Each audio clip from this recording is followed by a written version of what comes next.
Sir काय वाटतं तुम्हाला, स्वातंत्र्याच्या इतक्या वर्षानंतर सुद्धा कांबळेला न्याय मिळवण्यासाठी लढावं लागतंय, काय कुठे चुकतंय? स्वातंत्र्याच्या इतक्या वर्षानंतर आपण असं जरी म्हणत असलो तरी नेमका संघर्ष करणाऱ्या माणसाला स्वातंत्र्य मिळाले का, हा माझ्यासमोर पहिला प्रश्न आहे. काय तुमच्या लेखी स्वातंत्र्याचं व्याख्या काय आहे, काय सांगाल तुम्ही? तुम्ही एक विद्रोही कवी आहात.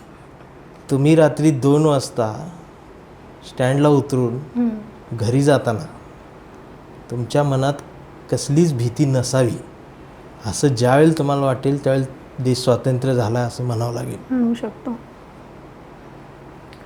तुमचा विद्रोह नेमका कशासाठी आहे? मला माझा विद्रोह हा तुमच्या कवितांमध्ये खूप वेगवेगळे अँगल दिसतात आणि त्याच्यामध्ये कायम विद्रोहाचाच टोन आहे. तो तुम्हाला देशामध्ये कुठे चांगलं काहीच दिसत नाहीये का? असं नाही, देशात चांगलं, हा देश चांगलाच आहे. या देशासारखा सुंदर देश जगात कुठला नाही. विविधतेने नटलेल्या परंपरांचा अभिमान वाटणं हे प्रतिज्ञेतनं झालं. पण त्या अभिमान वाटणाऱ्या विविधतेने नटलेल्या परंपरांना न बघणाऱ्यांना ते दाखवणं हा माझा विद्रोह आहे. भारत माझा देश आहे, सारे भारतीय माझे बांधव आहेत, ही सामूहिकरित्या आम्ही लहानपणापासून 10वी पर्यंत म्हणलेली प्रतिज्ञा आहे. बरोबर. ती आम्ही विसरत चाललोय. म्हणून मी म्हणत असतो की आमच्या मेंदूमध्ये शिक्षणाचा ध्यास नाही. शिक्षणाचा म्हणजे शहाणपणाचा ध्यास नाही, बुद्धीमध्ये ज्ञानाचा वास नाही. अडाणी नाही, आम्ही थोडीफार शिकलो. 1ली ते 10वी रोज प्रतिज्ञा बोललो, भारत माझा देश आहे. काही नाही, सगळे पोलिओचे डोस जेव्हा आम्हाला कळत सुद्धा नव्हतं तेव्हापासून पितो आहे. भारत माझा देश आहे, इथं येऊन बघा, प्रत्येकाच्या तोंडाला फेस आहे. सारे भारतीय माझे बांधव आहेत, कौरवांनाही लाजवतील असे चारा खाऊ पांडव आहेत. विस्तवासारख्या दंगली होतात, इथं प्रत्येक हाताला काम आहे. कारण बाबरीच्या ढिगाऱ्या खालून बुद्ध गायब आणि आता तिथं राम आहे. तुम्ही भारत माझा देश आहे या प्रतिज्ञेबद्दल आता उल्लेख केला, पण तुम्ही कवितेतून असंही म्हणता की कुठे आहे माझा देश? तुम्हाला हा देश आपला वाटत नाही का? हा देश माझाच आहे ना, जो मला अपेक्षित आहे, माझा देश. आज आमदार खासदार हे अत्यंत खालच्या भाषेत शिव्या देतात. बरोबर.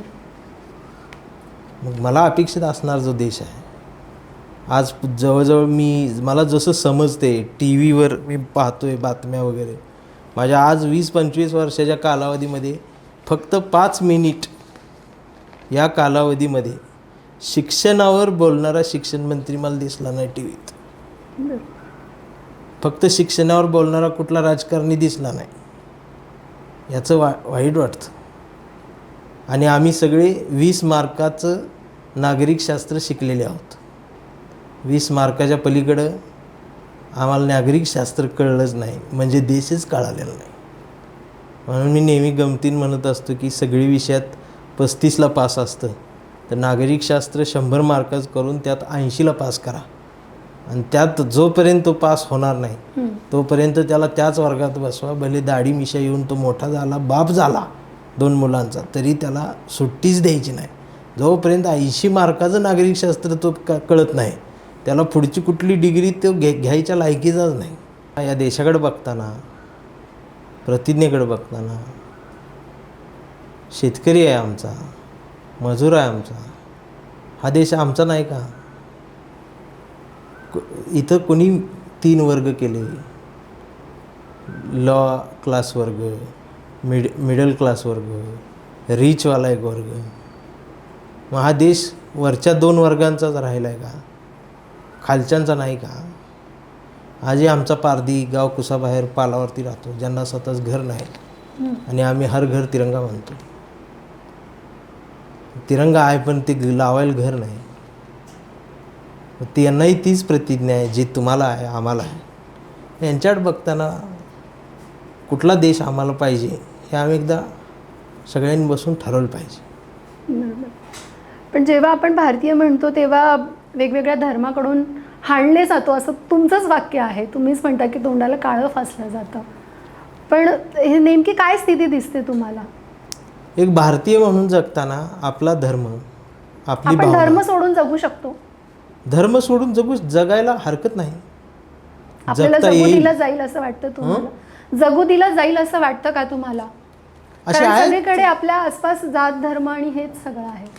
आम्ही झाडं तोडून धर्म पेरायला लागलो ना. हम्म. काय सांगाल तुम्हाला? काय, तुम्ही अख्ख्या महाराष्ट्रात फिरता म्हणून माझा हा प्रश्न आहे की तुम्हाला काय दिसतं आसपास?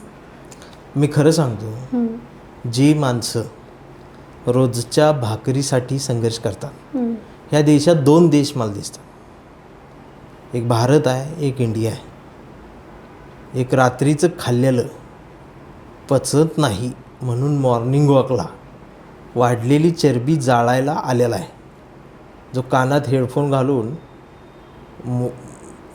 वॉकिंग करतोय किंवा रनिंग करतोय आणि घाम गाळून त्याचा चरबी वजन कमी करण्याचा प्रयत्न करणारा एक इंडिया आहे.